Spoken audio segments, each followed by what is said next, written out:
Niining panahon nga ang putling ebanghelyo gihagit sa mga hiwi nga pagtulunan. Kinahanglan mubarog ang mga tinunan ni Kristo sa pagpakigbisog sa paglaban sa pagtuo nga makausa ug alang sa tanang panahon gihatag sa Dios ngadto sa iyang katawhan. Maoy hinungdan nga namugna kining tulumanon ang putling ebanghelyo. 30 minutos nga pagsabwag sa tinuod nga ebanghelyo kauban ni Pastor Jeremias Hangad. Ang putling ebanghelyo tulumanon nga gihatod kaninyo sa Unidos Community Bible Fellowship sa Unidos Plaridel, Misamis Occidental. Ang putling ebanghelyo, ang putling ebanghelyo, ang putling ebanghelyo.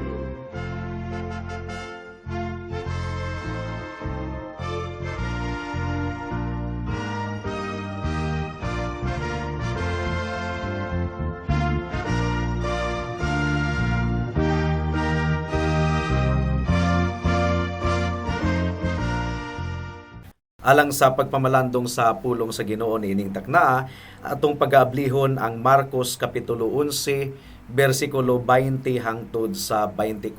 Apan sa dili pa, once again, akong giabot ang akong pagpanimbaya sa akong 93 years old nga lolo nga si Isabelo Lauri Sr.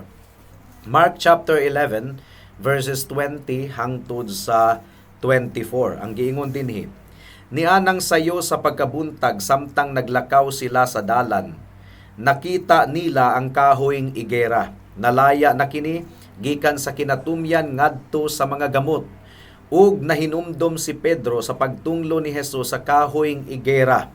Ug siya miingon kaniya, magtutudlo, tan-awa ra, namatay ang kahoyng igera nga imong gitunglo. Miingon si Hesus kanila, salig kamo sa Dios. Ug timan ikini, makahimo kamo pagsugo ni ining bungtura, maalsa ka ug maitsa ngadto sa dagat. Kung kamo walay pagduha-duha sulod sa inyong kasing-kasing ug nagtuo nga mahimo ang inyong gisulti, mahimo gayod kini. Tungod niini, ingnon ko kamo nga bisag unsa ang inyong pangayoon diha sa pag-ampo, tuuhi nga madawat ninyo kini ug mainyo gayod kini. May the Lord bless the proclamation of His Word at this moment. Now, sumala sa atong nakita sa Kapitulo 11 sa Gospel of Mark, mga kaigsuunan, nagsugod kini sa simana sa pag-antos sa atong Ginoong Hesukristo. Hangtod nga nag-culminate kini sa paglansang kaniya dito sa cross ug nasundan dayon kini pagkahuman sa ikatulo ka adlaw sa iyang pagkabanhaw gikan sa mga patay. So each of these accounts nga gi-record ni Marcos, mga kaigsuunan, konektado kini. Una, si Jesus misulod sa Jerusalem sa adlawng Domingo ug iyang gisurvey ang mga abuses nga nagakahitabo didto sulod sa templo. And then, sayo sa buntag sa Lunes, iyang gitunglo ang kahoyng igera, isip usa ka testimonyo sa pagtunglo niya sa nasod sa Israel gumikan sa kagahi niini. Samtang ang kahoyng igera adunay saad unta or adunay sinyales nga aduna kini bunga, gumikan kay daghan man og dahon pero walay bunga di ay. Now, samtang ang Israel, adunay gawas nun nga ilhanan kunuhay, nga nag-observe sila sa Passover, pangilin sa pagsaylo, aduna sila'y relihiyon, pero sa ilang kinasuluran, mga kaigsuunan, patay, walay bunga. Ang ilang pagtuo kunuhay sa Dios, walay bunga, busa, patay. Ug sa Lunes sa gabi, mga kaigsuunan, misulod si Kristo sa templo, ug iyang gipang-abog ang mga tigpakaaron ingnon didto. Ug again, gidemonstrate sa Ginoo ang iyang pagtunglo sa nasod sa Israel. Ug sa pagkamarte sa buntag, milabay sila sa kahoyng igera nga gitunglo ni Kristo ni adtong Lunes ug patay na kadto. Nalaya na gikan sa tumoy hangtod sa gamot niini. Ug si Pedro nakuratan. Busa miingon si Pedro, Rabbi, look, the fig tree which you cursed has withered. Nalaya ang kahoyng igera nga imong gitunglo.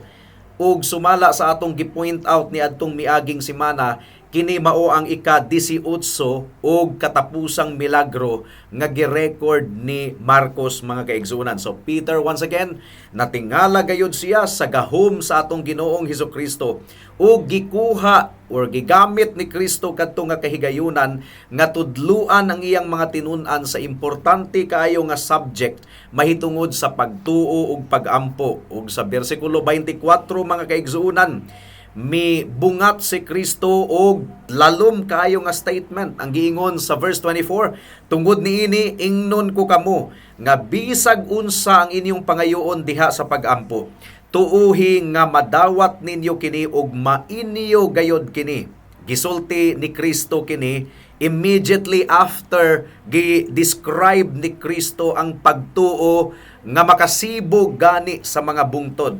Mark chapter 11 verse 23 ang giingon dinhi, ug timan-i kini, makahimo kamo pagsugo niining bungtura, maalsa ka ug maitsa ngadto sa dagat. Kung kamo walay pagduha-duha sulod sa inyong kasing-kasing ug nagtuo nga mahimo ang inyong gisulti, mahimo gayod kini. Now ang pangutana, unsaon man pagsabot nato kining pagtulun-an ni Kristo, kini nga passage, mga kaigsuonan.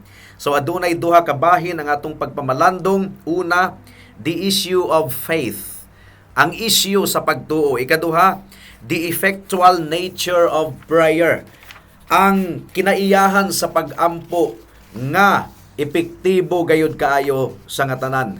Ug hinaot nga tabangan kita sa Dios sa atong pagpamalandong. Mudangat na kita sa unang punto, the issue of faith.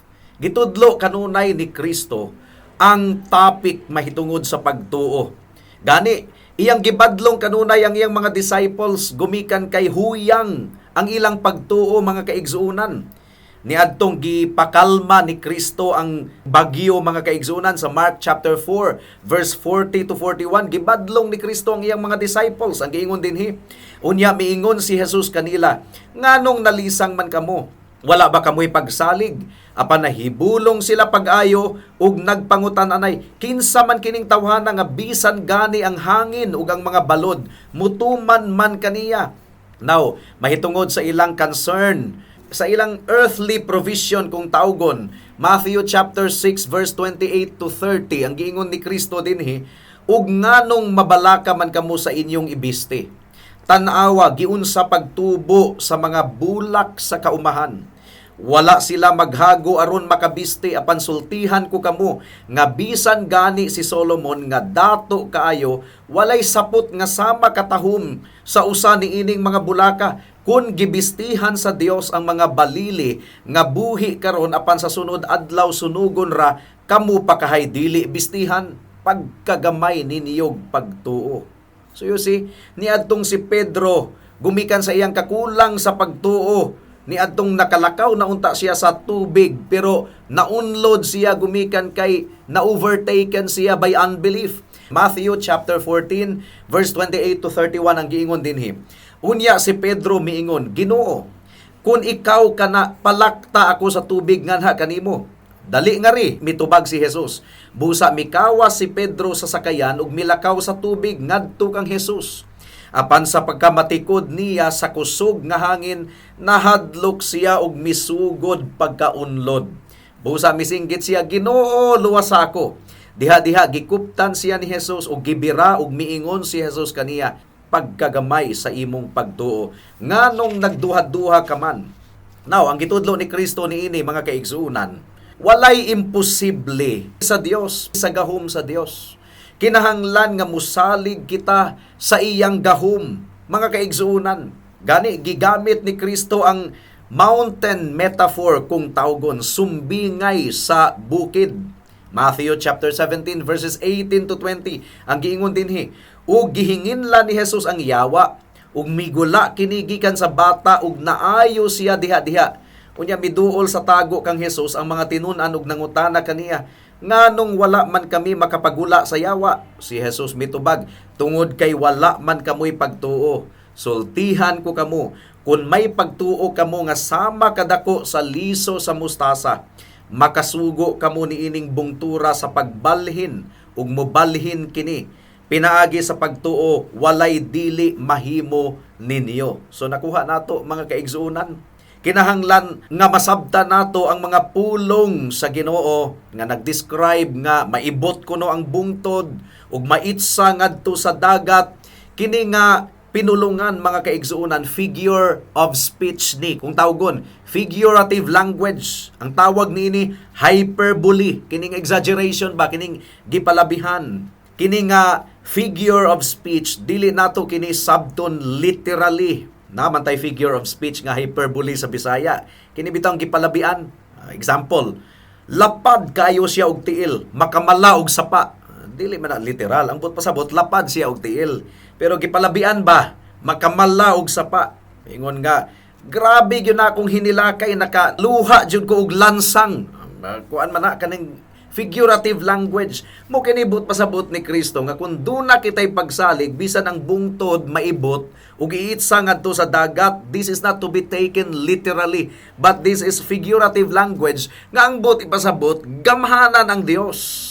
Walay imposible sa atong buhi nga Dios. Ang bukid nga gitudlo ni Kristo, probably ang Mount of Olives. Ug ang dagat nga gi-refer ni Jesus dinhi mao ang dagat nga patay or Dead Sea. Parat kayo kini nga dagat mga kaigsuunan. For the mountain to be cast into the sea would be a plunge of 4,000 feet mga kaigsuunan. Now, ang Dios nga nagbuhat sa tibok universo, dili siya malisdan nga buhaton kini nga ibton ang bukid ug itambog ngadto sa dagat. Now, ang gitudlo ni Kristo niini, ang usa ka elemento sa pag-ampo nga kinahanglan anaa kanato, ang pagtuo mga kaigsuunan. Kung walay pagtuo ang atong pag-ampo, wala kini gahom. Kung gaduha-duha kita, wala kini gahom. Santiago kapitulo 1 bersikulo 6 hangtod sa 8 ang giingon dinhi, apan papangayua siya uban ang pagtuo sa wala gayoy pagduha-duha. Kay ang nagduha-duha sama sa balod nga musunod bisag asa huy pa sa hangin. Ang tawo nga sama niini dili makapaabot nga hatagan sa Ginoo sa iyang gipangayo, kay maduha-duhaon man siya og walay tumong sa tanan iyang buhaton. So you see, gi-echo kini sa James chapter 5 verses 14 hangtod sa 18. Ang giingon dinhi, kung adunay nagmasakiton kaninyo, ipatawag ang mga pangulo sa simbahan aron magampo alang kaniya ug sa ngalan sa Ginoo magdihog kaniyag lana. Ang maong pagampo nga inubanan sa pagtuo makaayo sa masakiton. Ang Ginoo mopahiuli kaniya sa maayong panglawas ug mopasaylo sa iyang mga sala. Busa pagsugiray kamo sa inyong mga sala ug pagampo alang sa usag-usa aron kamo mga ayo. Ang pagampo sa tawo nga matarong dakog kahimuan. Si Elias sama kanato, apan siya mainitong nagampo nga dili unta muulan ug wala gayod muulan sulod sa 3 ka tuig ug tunga. Ug unya nagampo na usab siya nga muulan unta ug ang langit mibubo sa iyang ulan ug ang yuta mihatag sa iyang abot. Ang pagampo mga kaigsuunan, kung inubanan kini sa pagtuo, gamhanan kini. Pero dili nato gamiton ang pagampo aron atong i-test or aron atong sukdon ang gahom sa Dios. Kung sa may purpose, kung magampo ta nga maibot ang bukid ug maitsa ngadto sa dagat, that is frivolous. Figurative language na mga kaigsuunan. But in times of need, sa oras sa kalisdanan, makahimo ang Dios sa pagbuhat og dagkong mga butang. Si Elias, nagampo si Elias nga ipahunong ang ulan. Wala mi ulan sulod sa 3 ka tuig ug tunga, gumikan kay nakita ni Elias nga kinahanglan silutan ang nasod sa Israel gumikan sa idolatry nga kasalanan. Ang giingon dinhi, si Elias sama kanato, apan siya mainitong nagampo nga dili unta muulan ug wala gayod muulan sulod sa 3 ka tuig ug tunga. Now ka tripping lang ang gihangyo ni Elias, dili. Concerned si Elias sa kahimayaan sa Dios. Mo nga mingon si Elias nga ayaw paulan na Dios aron makakat-on og leksyon ang nasod sa Israel nga gahi og ulo. Unya, ang giingon dinhi, ug unya nagampo na usab siya nga muulan unta ug ang langit mibubo sa iyang ulan ug ang yuta mihatag sa iyang abot. Gumikan kay nakita ni Elias nga sa pag-ulan mapasundayag na usab ang gahom sa atong buhi nga Dios. Si Joshua usab, nagampo si Josue nga ipahunong sa Ginoo ang adlaw aron dili mo salop dayon gumikan kay grabe pa kayo ang gubat ni adtong panahona. Nya mapildi sila kun mungit-ngit na. So nagampo si Josue nga dili mo salop ang adlaw, murag mo hunong sa pagsalop. Joshua chapter 10 verse 13 hangtod sa 14 ang giingon dinhi. Ang adlaw ug ang bulan mihunong hangtod nga nabuntog sa mga Israelita ang ilang mga kaaway. Nasulat kini sa basahon ni Hasar. Mihunong ang adlaw sa kinatung-an sa langit ug wala mo salop sa tibuok adlaw. Wala pa gayud mahitabo sukad masukad nga ang Ginoo misugot sa mando sa tawo kay ang Ginoo nakig-away mandapig sa mga Israelita. So you see, walay imposible sa atong buhi nga Dios. Mukadto ang unang punto. Ikaduhang punto mga kaigsuunan, the effectual nature of prayer. Dako kayog kahimuan ang pagampo sa tawong matarong. Gihatag sa Ginoo kini nga saad. Mark chapter 11 verse 24 ang giingon dinhi, tungod niini ingnon ko kamo nga bisag unsa ang inyong pangayoon diha sa pagampo, tuuhi nga madawat ninyo kini ug mainyo gayod kini. Now, dili kini saad nga ihatag gayod sa Ginoo ang bisag unsa na lang atong gipangayo. Kay ang mga charismatic, ang mga health and wealth Pentecostal prosperity gospel preachers, unbiblical na mga kaigsunan. Wala nagsaad ang Ginoo kanato nga iyang ihatag bisag unsay atong pangayoon. Anything that we ask, dili ka na mo igisaad sa Ginoo kay basin ug ang kaayuhan sa imong balatian nga imong gipangayo, dili din na mo ikabubuton sa Ginoo. Kay ang kabubuton sa Ginoo mapasundayag niya ang iyang sustaining grace kanimo taliwala sa imong balatian. Usa ang mga prosperity and health and wealth gospel preachers nga moingon nga i-claim na nga maayo ka sa imong sakit. I-claim na dili ka bubuton sa Ginoo nga magsakit. Na, unya usaon man na nga mamatay man gyud kitang tanan. Og giayo kita sa Ginoo sa daghang balatian sa tibuok kalibutan, pero moabot ra gyud ang panahon nga mamatay kita sa usa ka balatian kun balatian ang gamiton sa Ginoo sa atong kamatayon. Unsaon man na nato pag sulbad be, dili ka na mo interpretation sa Bible. Ang giingon sa James chapter 4 verse 3 to 4, dili tanan nga atong gipangayo tubagon sa Ginoo kay nasayod ang Ginoo kun unsay makaayo kanato. Dili mo tubag ang Ginoo og mga pagampo nga bisag unsa nga makadaot kanato or makapasilaob sa atong garbo. Nangayo ka og kutse para asa? Kung kanang kutseha nga imong gipangayo gikinahanglan kaayo sa buluhaton, ihatag yun na sa Ginoo kay daghan kaayo og practical advantage iya man ang ihatag. Pero kung gumikan ni ana nga kutseha, mahimo kang garbuso, mahimo kang hambog kaayo, ang Ginoo nasayod siya kun unsay labing maayo alang kanimo. James chapter 4 verse 3 to 4 ang giingon dinhi, ug sa dihang nangayo kamo wala kamo hatagi kay dautan man ang inyong tuyo. Nangayo kamo aron lamang sa pagtagbaw sa inyong mga lawasnong kaibog. Mga maluibon, wala ba kamo masayod nga ang pagpakighigala sa kalibutan mao'y pagpakig-away sa Dios? Kay kadtong buot makighigala sa kalibutan nakig-away sa Dios. Now, kung ang health and wealth, prosperity, gospel preachers tinuod gayod, well, masulti nato nga si Kristo, wala ka na mahitabo kaniya kay namatay biya si Kristo sa iyang kalisod. Wala man madato si Kristo ni atong miani siya nining kalibutan na. Pero siya ang Dios nga gipakita niya kanato nga kadaadlaw siyang gaampo, nakigistorya sa iyang amahan. Now, wala man madato si Kristo. So unsaon man na pag-reconcile sa mga health and wealth preachers? Ang pagampo dili ka na hinagiban or dili ka na instrumento aron i-manipular nato ang atong Dios or atong usbon ang kabubuton sa Ginoo. No, sometimes ang tumong sa Ginoo iyang balibaran kita sa atong gihangyo. Si Pablo man gani katulungan naghangyo sa Dios nga ayuhon ang iyang balatian, katulo usab siyang gibalibaran sa Ginoo kay ngano igo na ang grasya sa Dios alang kaniya, taliwala sa iyang balatian. 2 Corinthians chapter 12 verse 7 to 9 ang giingon dinhi, apan aron dili ako magmapahitas-on tungod sa katilangalahan kaayong mga butang nga akong nakita, gihatagan akong tunok sa unod nga gigamit ni Satanas sa paghasol kanako aron dili ako magpagarbo. Sa makatulo nagampo ako sa Ginoo nga iya kining kuhaon. Apan ang iyang tubag mao kini, igo kanimo ang akong grasya, kay sa imong kaluya makita sa hingpit ang akong gahom. Busa gikalipay ko pag-ayo ang pagpasigarbo sa akong mga kahuyang aron maangkon ko ang gahom ni Kristo.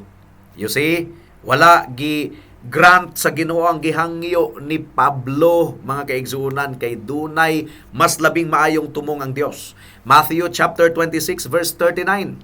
Milakaw siya sa unahan, mihapa sa yuta ug nagampo nga nagingon, amahan ko, kun mahimo kuhaa kanako kining kupa sa pag-antos.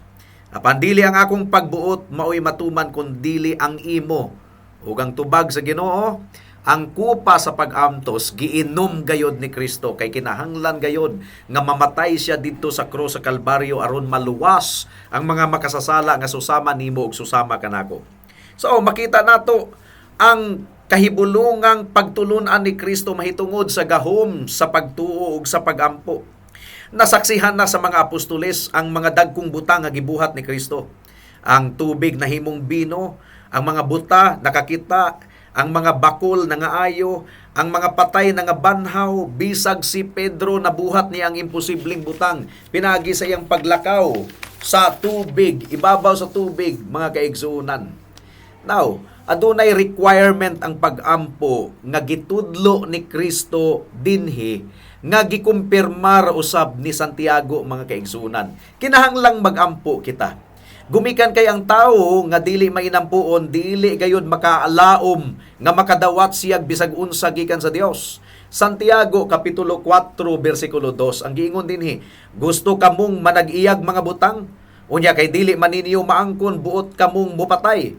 May gikaibgan kamo pag-ayo apan wala ninyo makuha, busa nakigbingkil ug nag-away kamo.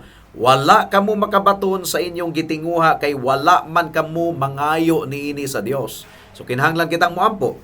Pero ang giingon sa James chapter 1 verse 5, apan kun diha kaninyo may nakulangan og kaalam, papangayua siya sa Dios. Og dili gayud siya mapakyas kay ang Dios mahinatagon ug maluluyon man sa tanan. So kinahanglang mag-ampo gayud og mangayo kita sa Dios, apan kinahanglan nga mangayo kita diha sa pagtuo. Ang giingon sa Santiago kapitulo 1 bersikulo 6 hangtod sa 7, apan papangayua siya uban ang pagtuo sa wala gayoy pagduha-duha, kay ang nagduha-duha sama sa balod nga mosunod bisag asa huy pa sa hangin. Ang tawo nga sama niini dili makapaabot nga hatagan sa Ginoo sa iyang gipangayo. So you see, we must pray in faith. O kinahanglan mangayo kita gikan sa kasing-kasing nga sincero gayud kaayo ug dili tigpakaaroning nun. Ang giingon sa Santiago 4:3, ug sa dihang nangayo kamo, wala kamo hatagi kay dautan man ang inyong tuyo. Nangayo kamo aron lamang sa pagtagbaw sa inyong mga lawasnong kaibog. Ug makit-an usab nato ang usa ka elemento sa pag-ampo sumala ni Juan. John chapter 4 verse 13 and 14 ang giingon dinhi, ug buhaton ko bisan unsa ang inyong pangayoon sa akong ngalan aron himayaon ang amahan pinaagi sa anak. Kun mangayo kamo bisag unsa sa akong ngalan, buhaton kini. Sa akong ngalan, matud pa ni Kristo. Dili kini simple nga formula sa prayer. Okay, gigamit nato ng in Jesus name sa atong pag-ampo. Pero wala nato sabta kanang but pasabot sa in Jesus name. Ang but pasabot ni ining in Jesus name, but pasabot si Kristo ang tulay nato padulong sa amahan. Dili kita makaduol sa amahan kung dili pinaagi kang Kristo lamang. So when we say in Jesus name, atong giila nga kita makasasala ug wala kitay katungod nga moderetso sa amahan, kinahanglan muagi kita kang Hesus. Munay but pasabot ni ana. John chapter 14 verse 6, ako ang dalan, ang kamatuuran, ug ang kinabuhi. Walay makaadto sa amahan kun dili moagi kanako. Ikaduha, mga kaigsuunan, it means nga kinahanglan magampo kita consistent with the divine nature and in accordance with His will. Ang name, ang ngalan sa Hebrew, ekspresyon kana sa character sa usa ka individual. Nakita nato kana sa daang tugon. Ug kung kita magampo sa ngalan ni Kristo ang buot ipasabot, nagtuo kita nga siya Dios. Gamhanan siya, tulay siya. Nagtuo kita nga puno siya sa kahimayaan. Ug ang Dios Amahan maminaw kaniya, gumikan kay Dios usab si Kristo. Kung tao lang si Kristo, dili siya paminawon sa Amahan. John chapter 14 verse 13 ang giingon dinhi, ug buhaton ko bisan unsa ang inyong pangayoon sa akong ngalan, aron himayaon ang Amahan pinaagi sa anak. So, this is the nature of the first petition in the Lord's Prayer. Hallowed be thy name. Dalaygo ng imong ngalan. It is a declaration of the absolute holiness of God. Petisyon kini nga ang pagkabalaan sa Dios ma-display sa tibuok kalibutan. Ug mao kini ang pinaka-focus sa atong pagampo, nga mahimaya ang ngalan sa atong buhi nga Dios. Perhaps God will be most glorified kung dili ka maayo sa imong balatian, basin og sa pag-ayo sa Dios sa imong balatian, makalimtan nimo siya. Unya mahimo kang garbuso, mga kaigsunan, basin og tumong sa Ginoo nga magpabili ng imong balatian pero isustinar kaniya pinaagi sa iyang grasya, sama sa nahitabo kang Apostol Pablo. So bisag unsa ang atong dangatan, as long as kita nagampo ug nagsalig kaniya, unsa man ang tubag sa atong Ginoo, magpasakop kita niini ug himayaon nato ang Dios pinaagi sa atong pagtuo. Hinaot nga magdirektar kini sa atong prayer life. Kinahanglan gayud kitang magampo. O kinahanglang magampo kita diha sa pagtuo nga nasayod nga ang Dios gamhanan. And if necessary, makahimo siya sa pagpasibog sa bukid o pagtambog niini sa dagat.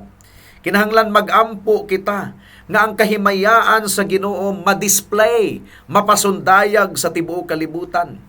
Now, ang buti pasabot niini tingali nga dili tubagon sa Ginoo ang atong pagampo sumala sa atong kaalam, kundili sumala sa iyang kaalam.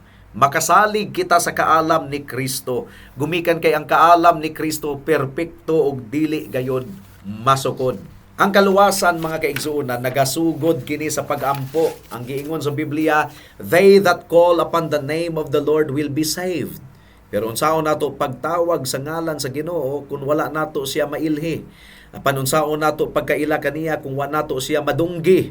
Unsaon nato pagkadungog mahitungod ni Kristo kung walay magwalali? Ug unsaon man pod pagwali sa usa ka tawo kung walay gasugo kaniya? I'm quoting Romans chapter 10 verse 13 to 17.